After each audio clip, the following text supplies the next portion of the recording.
সেনা প্রধানের উদ্দেশ্যে বলতে চাই, আপনি যদি এই ঘটনার দায় না নিতে চান তাহলে দোষীদের বিরুদ্ধে ব্যবস্থা গ্রহণ করুন। দুটো বাহিনীকে আমরা পুরোপুরি দায়ী করছি না, যারা এই ঘটনার সাথে সম্পৃক্ত আমরা শুধুমাত্র তাদের বিচার দাবি করছি। এই অবস্থায় বিমানে তাকে নিলে তিনি আরো বেশি অসুস্থ হতে পারেন।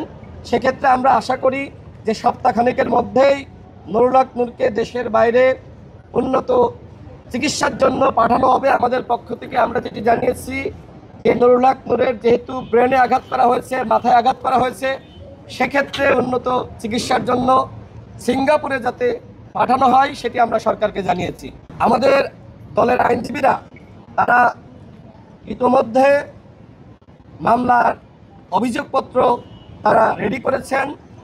এই ঘটনায় আদালতে আমরা মামলা দায়ের করতে চাই। যেহেতু থানায় এই ঘটনাকে কেন্দ্র করে মামলা নিবে কিনা সেটি নিয়ে আমাদের অনাস্থা রয়েছে। যেহেতু দুই বাহিনীর সদস্যরা এই ঘটনায় জড়িত, সেক্ষেত্রে আমরা এই ঘটনাকে কেন্দ্র করে আমরা আদালতের শরণাপন্ন হতে চাই।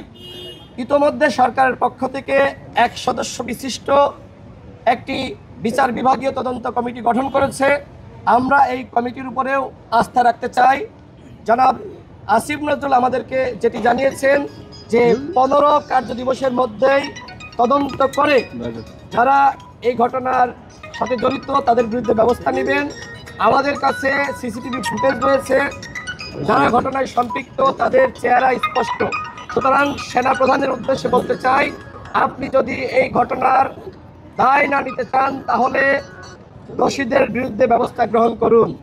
আমরা পুলিশের আইজিপির উদ্দেশ্যে বলতে চাই, আপনি যদি এই ঘটনার দায় এড়াতে চান তাহলে অবশ্যই পুলিশের যারা এই ঘটনার সাথে সম্পৃক্ত তাদের বিরুদ্ধে ব্যবস্থা নিতে হবে। সর্বশেষ বলবো, আমরা বারবার বলছি আমরা দেশে শান্তি চাই।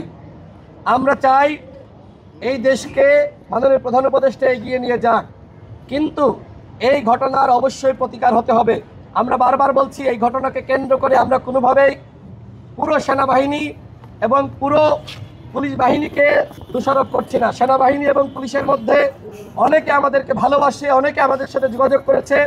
তারা বলেছে আমরা মর্মাহত, আমরা স্তব্ধ হয়ে গিয়েছি যে নুরুল হক নূর সবসময় গণতান্ত্রিক আন্দোলনে মার খেয়েছে, সবসময় জনগণের পক্ষে ছিল। সেই নুরুল হক নূরের উপরে কেন সেনাবাহিনীর কতিপয় সদস্য, পুলিশের কতিপয় সদস্য এইভাবে আক্রমণ করলো?